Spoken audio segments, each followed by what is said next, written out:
Buenos días a todos y a todas. Una vez más estamos aquí para conocer los entresijos de Pinojeda. No nos cansamos de hablar de ella y hoy, para clausurar la exposición que hemos podido visitar desde el mes de octubre, de la cual pues me llevo muchísimos recuerdos. Ha sido una jornada intensa.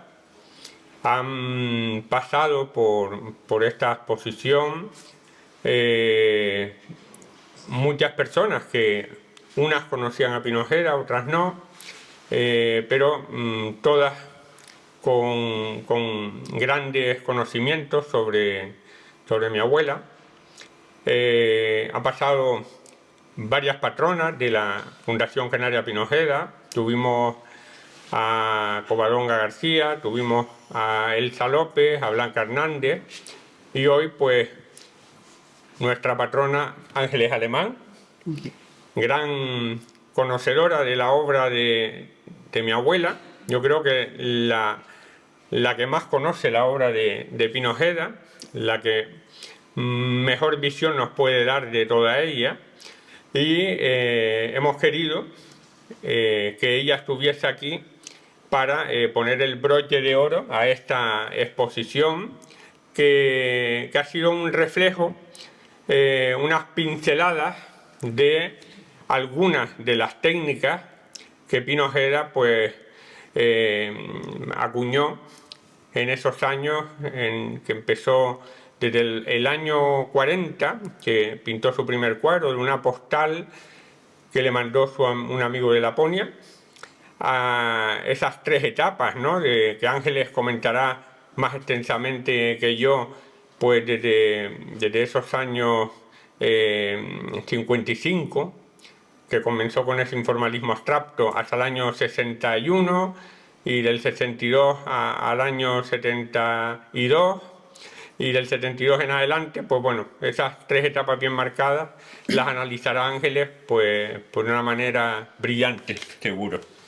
Yo no me quiero extender y es agradecerle a Ángeles, que Ángeles Alemán es profesora de la Universidad de Las Palmas de Gran Canaria.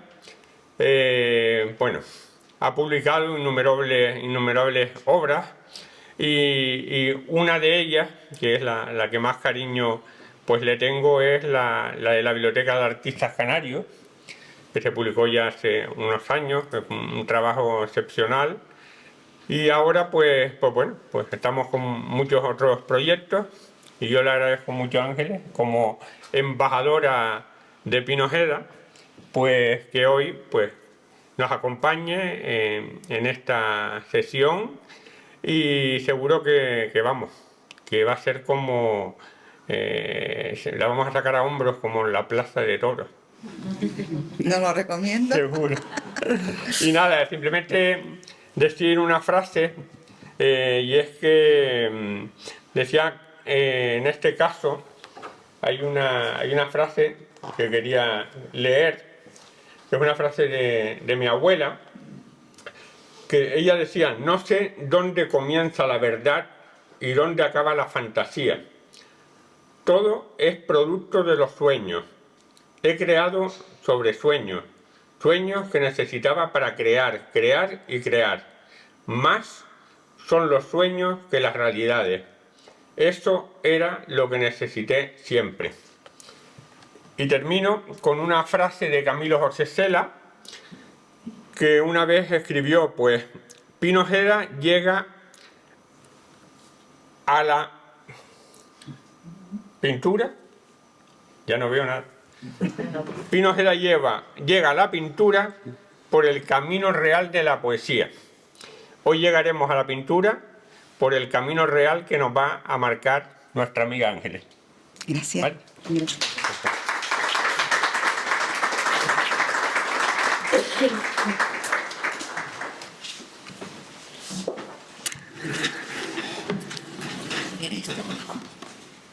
Me parece que este no.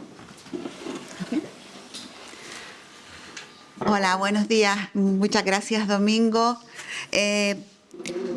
Bueno, ante todo, gracias por estar aquí un sábado por la mañana, además un día precioso, lagunero, que realmente da gusto verlo, volver a estar aquí en la laguna, entre tantos amigos, gente querida, es para mí siempre una emoción y una ocasión espectacular.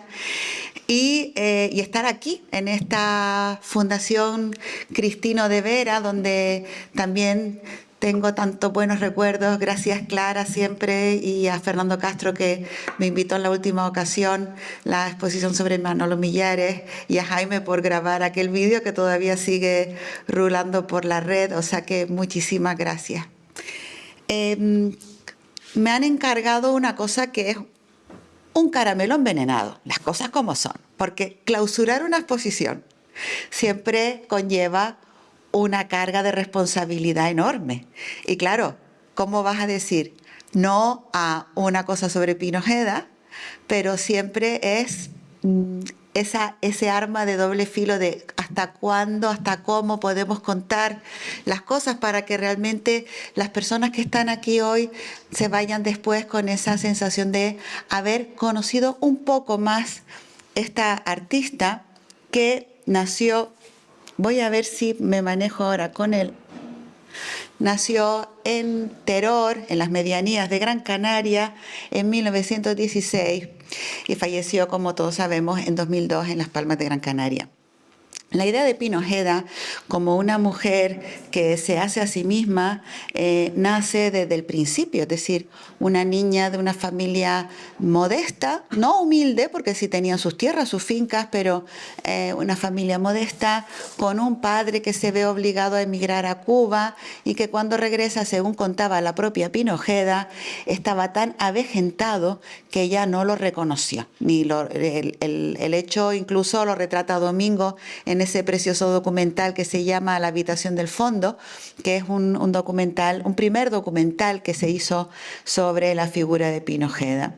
Pino Ojeda además encuentra que sus padres, Rafael Ojeda y María Jesús Quevedo, tenían además una serie de inquietudes y al final, después de esas fincas que parece ser que las venden y demás, se trasladan a vivir a Las Palmas de Gran Canaria, al barrio de Vegueta y concretamente a la Plaza de Santo Domingo. Y aquí empieza la historia ya de nuestra pintora, porque realmente cuando Pino Ojeda se ve instalada en la casa familiar de la Plaza de Santo Domingo, ella se ve obligada a matricularse en mecanografía, no tenía intención o no tenía avisos al principio de seguir estudiando. Aquí la vemos en una fotografía de la época con una bolsa caminando por la calle Triana, esas fotos que se hacían, que yo todavía tengo en mi casa, alguna de mi madre con mi tía y otra de mi abuela, en fin, esas fotos callejeras que son maravillosas porque nos cuentan toda una historia, ¿no? De una ciudad viva, de una ciudad que en ese momento, en los años 30, se está recuperando de la crisis terrible del 29, están empezando a crearse nuevos puestos de trabajo a partir de empresas familiares y Pino Ojeda, pues, trabaja como mecanógrafa, pero su inquietud le hace no solamente trabajar en esa fábrica en ese sindicato de exportación de productos agrarios, sino matricularse en el Instituto Pere Galdós, donde entonces Agustín Espinosa era director y catedrático de literatura. Ambos cargos, como sabemos, le serían retirados de forma terrible y violenta en el año 36, después de ser depurado al principio de la Guerra Civil por la denuncia de un compañero envidioso que fue el que consiguió que se le sancionara a él, al padre de los Millares, a don Juan Millares Carlos, y a don Manuel Casanova. Es decir, estamos todavía en unos años en los que era posible escuchar a un catedrático, a un profesor maravilloso como era Agustín Espinosa dando clases en el instituto, en clases nocturnas. Y Pino Ojeda posiblemente tomó buena nota de ese amor por la poesía, porque su primera vocación, y siempre lo hemos hablado, fue la poesía y no la pintura. En 1937, empezada la Guerra Civil, se casó con Domingo Doreste Morales.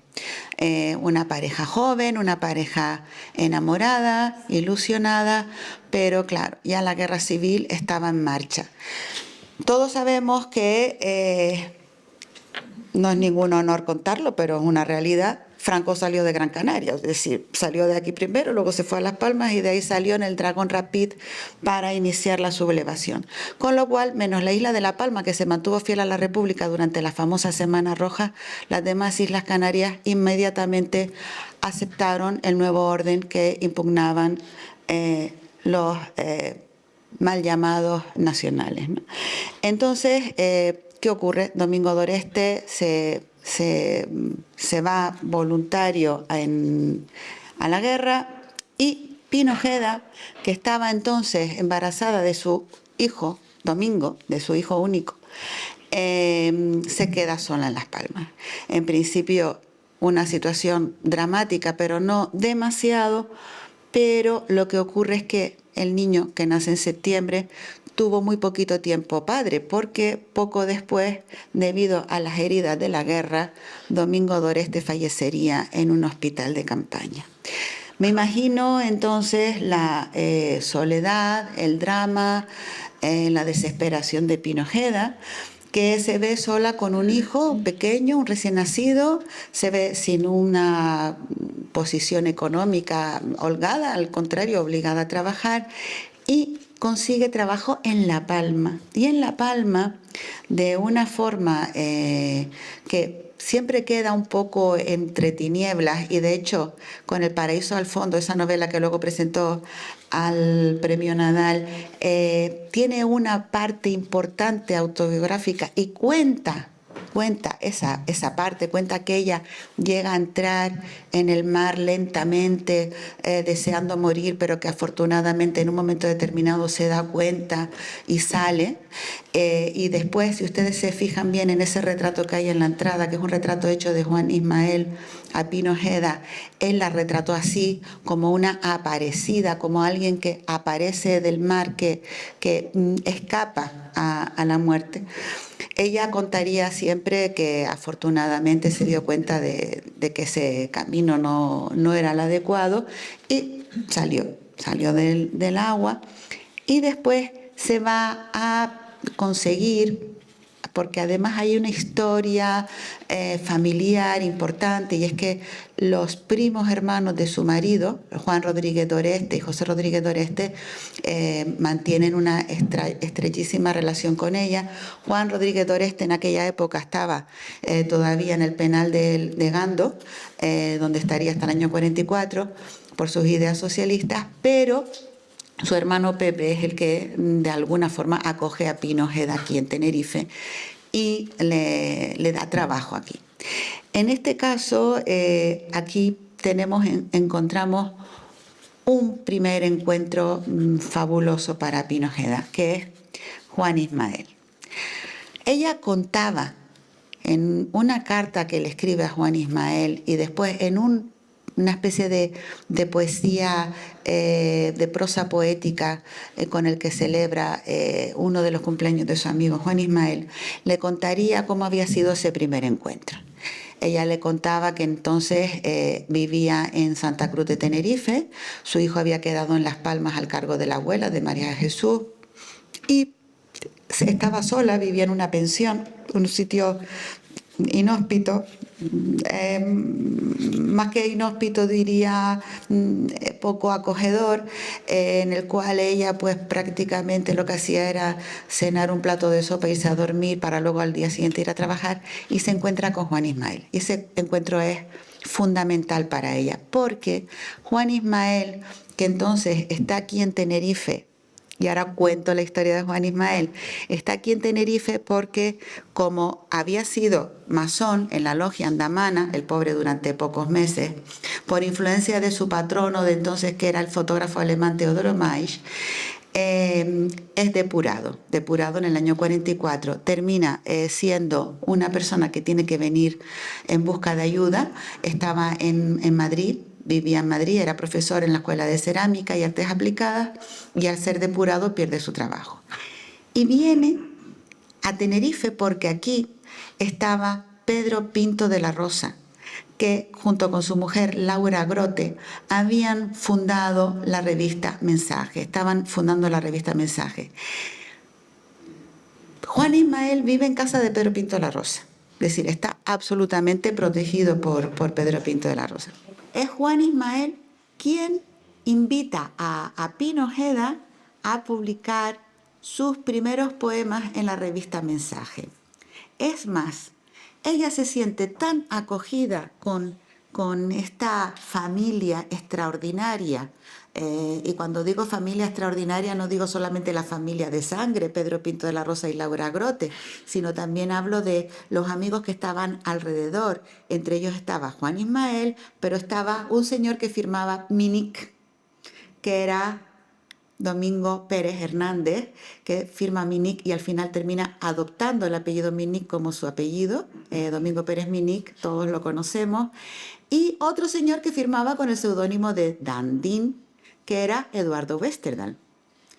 Ambos trabajan con seudónimo, entre otras cosas, porque en esos momentos, en los años 40 todavía, ellos estaban, digamos, bajo la lupa de la censura, bajo la lupa de la sospecha, porque eran los que habían sido los jóvenes airados, modernos y transgresores de la revista Gaceta de Arte, y eran los que habían organizado la famosa exposición surrealista internacional de Tenerife en el año 35, y habían traído aquí a André Breton, a Jacqueline Lamba y a Benjamín Pérez. Es decir, estaban bajo sospecha, eran peligrosos porque eran revoltosos, modernos, y encima se habían quedado con la película La Edad de Oro de Buñuel, la habían intentado poner en los cines y al no poderla colocar aquí, la habían enviado a Las Palmas. Previa guerra inhóspita y desoladora con la revista Gaceta de Tenerife, que además era católica y radicalmente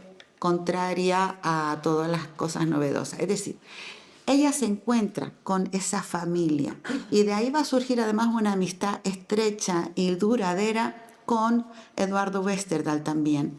Por lo tanto, eso también son dos datos importantes, no solamente su amistad con Juan Ismael, sino su amistad con Eduardo Westerdal.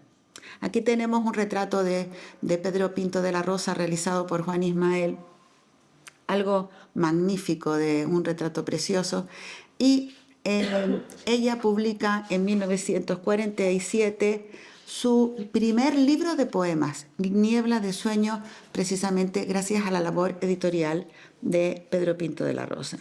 Aquí tenemos ese retrato que comentaba yo ahora, ese retrato que le hace Juan Ismael como si fuera una aparecida, una mujer escapada a la muerte. Pero Pino Ojeda se ha recuperado, consigue recuperarse, y además no solamente consigue recuperarse, sino que por una serie de cuestiones consigue también trabajo en Las Palmas y una casa que como viuda de guerra le dan en la calle Dr. Fleming, con lo cual ella se va para Las Palmas, por fin tiene a su familia, tiene a su hijo con ella, tiene toda la, digamos, la estabilidad que necesita después de esos años de dolor y de desesperación. Y una de las primeras cosas que hace cuando llega a Las Palmas es inscribirse como alumna en la escuela Luján Pérez. La escuela Luján Pérez, a su vez, digo brevemente, había sido fundada en 1918 por Domingo d'Oreste. No tenía nada que ver con el Domingo d'Oreste, marido de Pino Ojeda. Coinciden en el nombre, pero no nada más. No tienen lazos familiares. Y había sido el recurso de los pintores de vanguardia, los artistas de vanguardia, entre ellos Felo Monzón, Orama, Santiago Santana, los escultores como Plácido Fleitas, es decir, todas aquellas personas que tenían interés por algo de modernidad se habían inscrito ya en la Escuela Luján Pérez.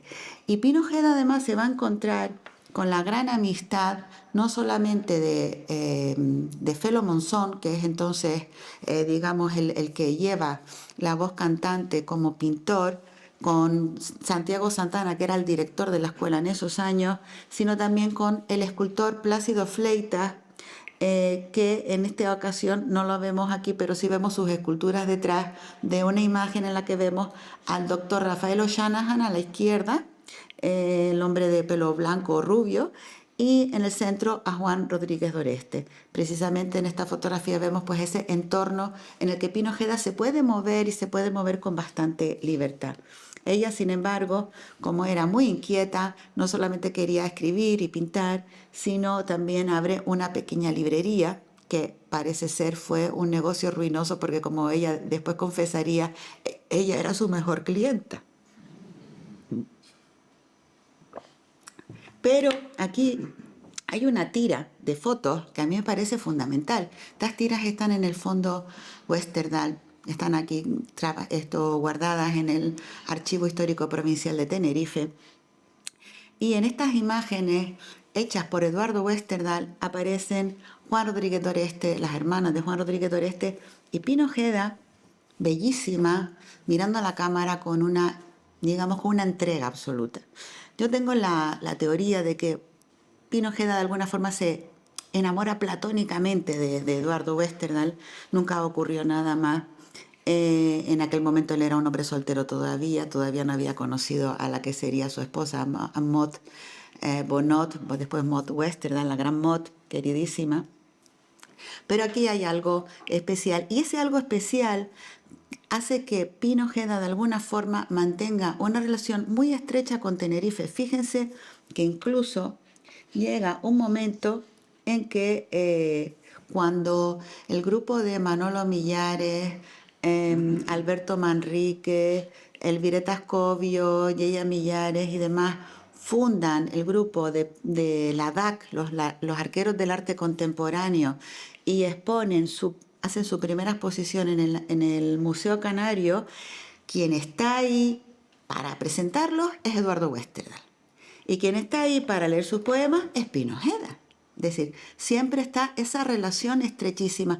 En ese momento Pino Ojeda no se considera pintora para nada. De hecho, como muy bien decía ahora Domingo, el único cuadro que tenemos de entonces es un cuadrito, una copia muy bien hecha, pero no tenemos, digamos, esa necesidad de expresarse a través de la pintura. Después ya empezaremos con las encáusticas sobre tabla, que aquí hay un par de ejemplos magníficos, como la adoración a seres o como los pájaros. Pero en ese momento todavía ya está, digamos, más metida en el mundo de la poesía que en el mundo de la pintura. Y de hecho ella decía así: la pintura es una forma para mí de descansar de la poesía. Es decir, ella todavía no se siente pintora. En los años ya 50, arrancando la década de los 50, Pino Ojeda, esto es un descubrimiento que tuve la fortuna de hacer gracias a la documentación que me dejaron los nietos de Pino Ojeda, descubro que ella había participado en un programa de radio durante un par de años con un pequeño espacio que se llamaba Un cuarto de hora de arte y literatura. Precioso y exacto homenaje a Media hora jugando a los dados de Agustín Espinosa, que había escrito para la exposición de Oramas en el año 33. Pero es que además en ese espacio, tengo la suerte de haberlo sabido porque encuentro los textos que ella preparaba para su pequeña intervención, hay una información absolutamente fiel de todo lo que estaba sucediendo, no solamente en Las Palmas, sino en Tenerife, en Madrid, etc. Yo entiendo que esa información tan preciosa, ella la tiene gracias precisamente a que mantiene esos contactos con Domingo Pérez Mini, con Eduardo Westerdal, pero también con gente como Eduardo Gregorio, que se va a ir a Madrid a vivir, el escultor de la Escuela Luján Pérez, etc. Es decir, ella va a estar siempre muy, muy informada. Y esa necesidad de estar informada y al mismo tiempo de estar en contacto en el mundo exterior, la hace lanzarse a otra aventura, porque desde luego, siempre lo digo, ella se puso el mundo por montera porque era muy decidida, y funda una página de poesía, una revista de poesía que se llama Alicio. ¿A quién llama para que haga los dibujos de las portadas y los retratos de cada poeta? A su amigo Juan Ismael. Pero es que además en la revista Alicio ella va a convocar a todos los grandes, perdonen por la calidad de la imagen, no es la adecuada, va a convocar a todos los grandes poetas de la época, hombres y mujeres, y les va a pedir un poema inédito y a cambio va a publicarlo y a sacarlo en esa publicación.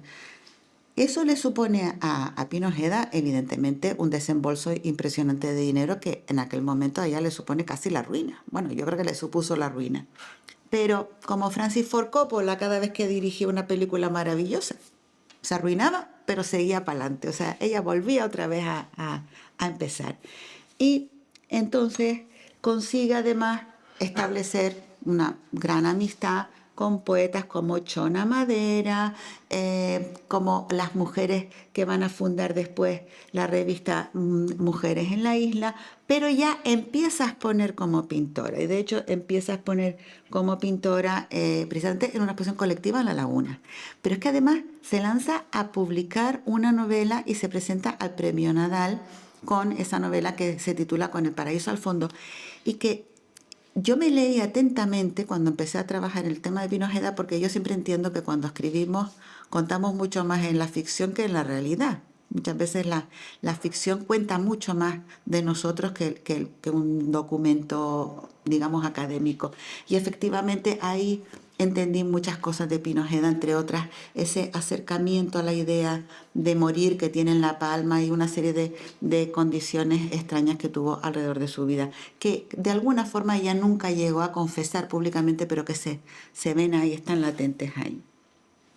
Esa relación con la poesía y con la pintura se mantiene a lo largo de su vida, y aquí la vemos, por ejemplo, con Chona Madera, una estupenda poeta de la época, con un homenaje a Francisco Bonín. Francisco Bonín, que era entonces, con perdón, lo más académico, digamos, por poner una palabra suave, enfrentado, por así decirlo, a lo que eran lo más moderno, que eran los western, Dalí y compañía, pero que sin embargo, al ser el director del Casino de Tenerife en aquella época, el director de las exposiciones, ellas consideran que también merece un homenaje. Y entonces aquí la tenemos en un homenaje a Francisco Bonín. Aquí tenemos otra aventura, en este caso una aventura maravillosa y de la cual hemos hablado en algunas ocasiones, pero todavía hay que hablar más, ¿no? La aventura de Mujeres en la Isla, una revista de arte y literatura que se funda al amparo del Diario de Las Palmas, que entonces estaba dirigido por Pedro Perdomo, y que hace que mujeres como María Teresa Prats de la Plas, que eran la directora, Gala de Resco, Chona Madera, Natalia Sosa, etcétera, es decir, una redacción formada solo por mujeres, se lanzara a la aventura de escribir una revista dedicada al arte, a la literatura y a temas incluso sociales y políticos.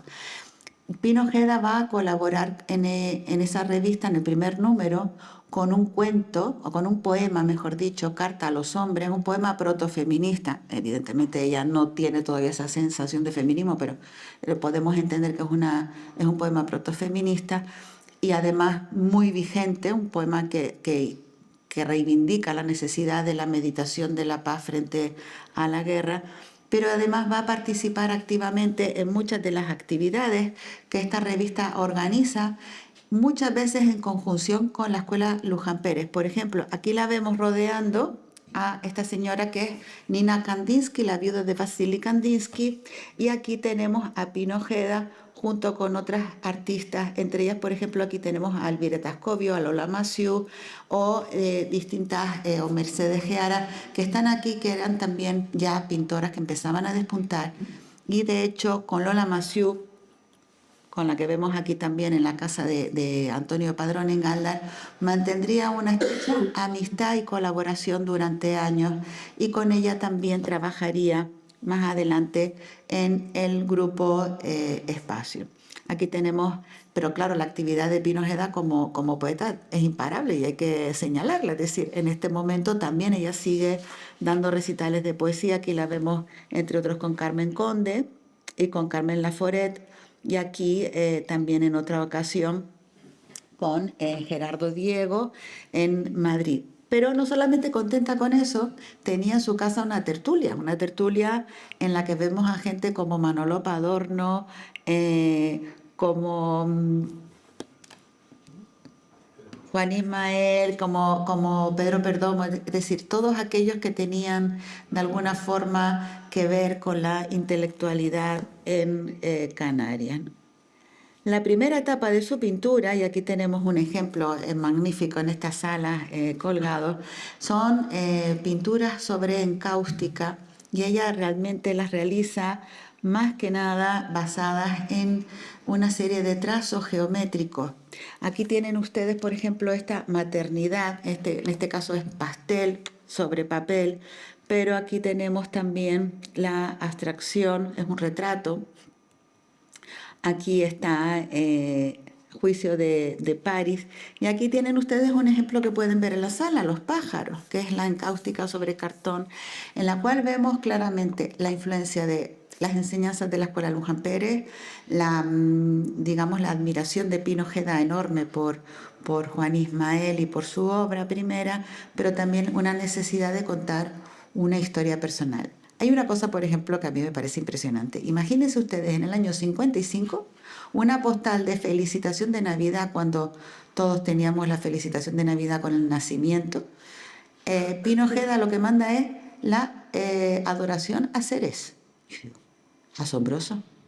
Digo, no sé en lo que estaría pensando, pero luego si quería provocar, estaba provocando. Ahora, no me consta que nadie se diera por ofendido, pero me parece tan extraordinario que esa mujer se saliera absolutamente de la norma, ¿no? De todo lo que estaba escrito y de todo lo que estaba prescrito en aquella época para poder hacer de su obra, digamos, su arma defensiva.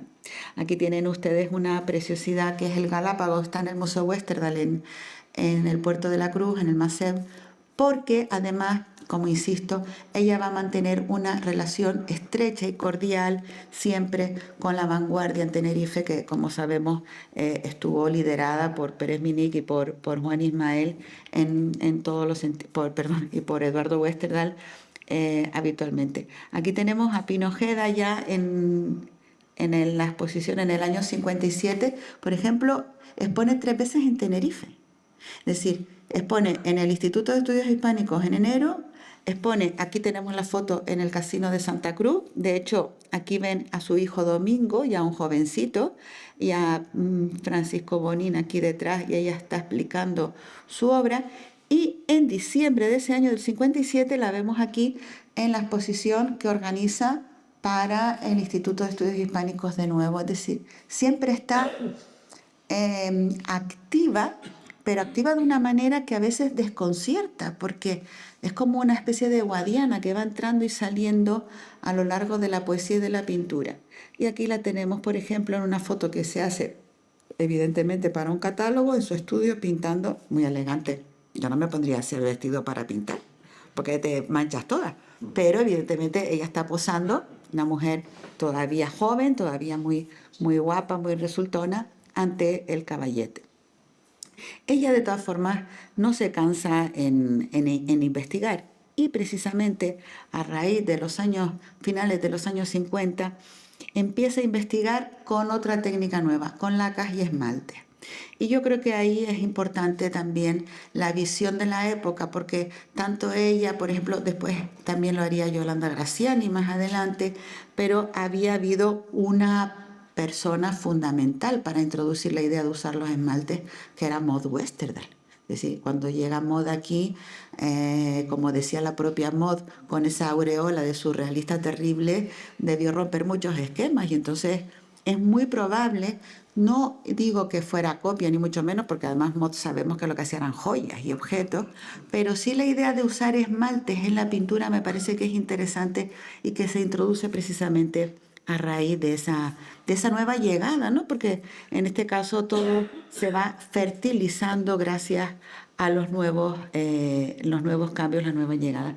Y aquí vemos a Pino Ojeda con una de sus grandes pinturas, Apocalipsis, que es magnífica y que nos refleja precisamente ese uso del color, de los rojos, de los negros intensísimos, o estas obras, aquí tenemos en la exposición, también tenemos un par de ejemplos preciosos de la ciudad nocturna, la ciudad de noche, con esas luces que aparecen, digamos, al fondo.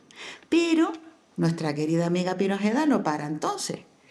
al final de los años 50, precisamente, cuando ya digamos, esa pintura está asentada y está en esa madurez creativa, abre una galería de arte.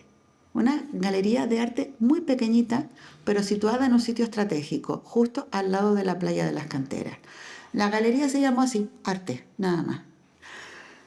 ¿Cuál era la voluntad de Pino Ojeda? En principio, poder exponer ahí sus obras, pero le podía la generosidad y la empatía con la gente, y entonces empieza a abrir la puerta a muchos artistas.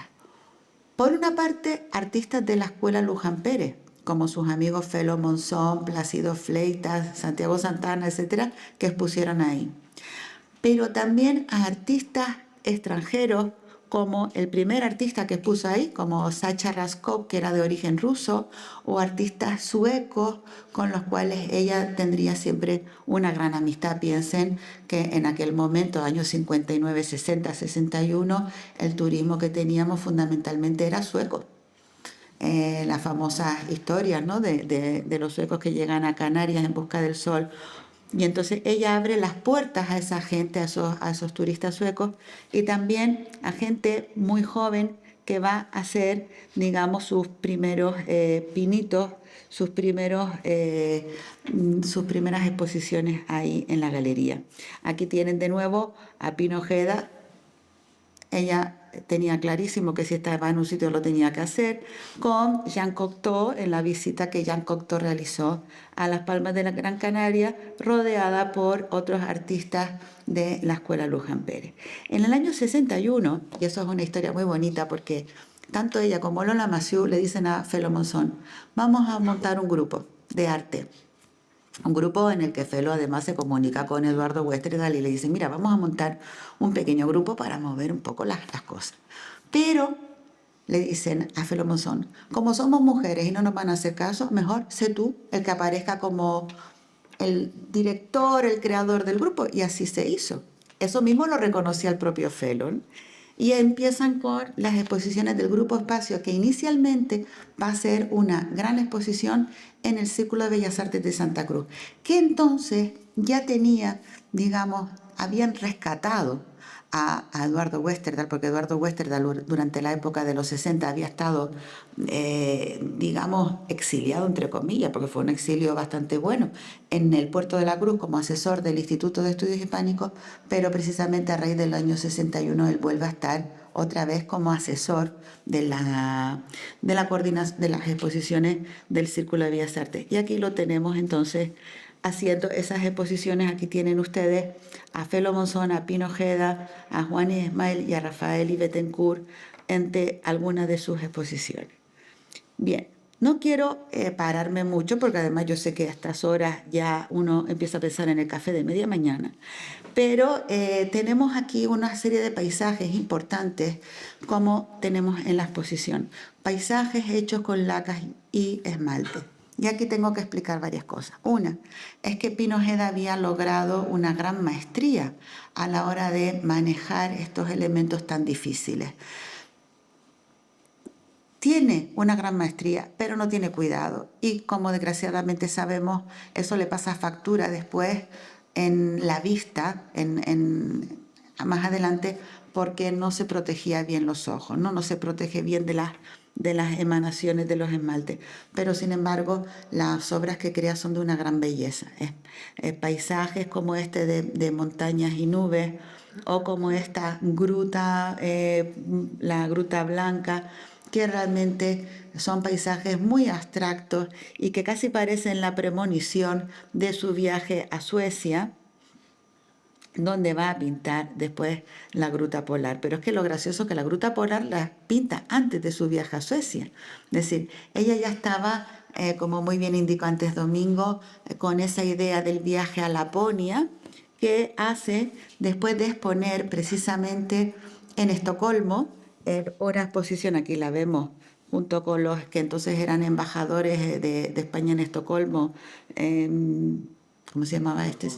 Alfonso de Borbón y Carmen Martínez Bourdieu. Aquí vemos a Pino Ojeda en Estocolmo. En esa ocasión, esta es una vista de lo que fue su exposición, pero lo más asombroso es que Pino Ojeda entonces se va de viaje al Polo Norte, ve Laponia, ve las auroras boreales y las va a transformar después en parte importante de su pintura. Tenemos no solamente su faceta como pintora, ella sigue escribiendo, es decir, ella sigue haciendo obras, escribe incluso una obra de teatro, organiza las exposiciones con sus amigos. Ya en el año 63, 64 hace una gran exposición, por fin lo consigue en el Gabinete Literario de Las Palmas, que era su gran pena, es decir, no había sido profeta en su tierra, y ahí en la presentación ella habla de todo ese colapso de depresión que la había conducido en 1940 a casi la muerte para luego resucitar gracias a la poesía primero y después a la pintura. Y aquí tenemos toda esa maravilla de obra ya madura, espléndida, que además esta obra concretamente está aquí, Reflejos en la orilla, en la cual tenemos a una artista que ya lo que está reflejando son paisajes interiores. Ya ella tiene su mundo propio, tiene su lenguaje propio y consigue crear estas bellísimas composiciones como esta de Apocalipsis que veíamos antes junto a una de sus fotos, estas rocas y nubes, o esta impresionante sin título del año 72 que parece casi un mar de lava incandescente, ¿no? Es realmente algo asombroso. Pino Ojeda tiene un reconocimiento importante, entonces, siempre digo que es curioso porque las mujeres artistas, y es una de mis luchas desde hace años, durante su época son reconocidas y después la historia ha pasado por encima de ellas como una gran apisonadora, como si se olvidasen, ¿no?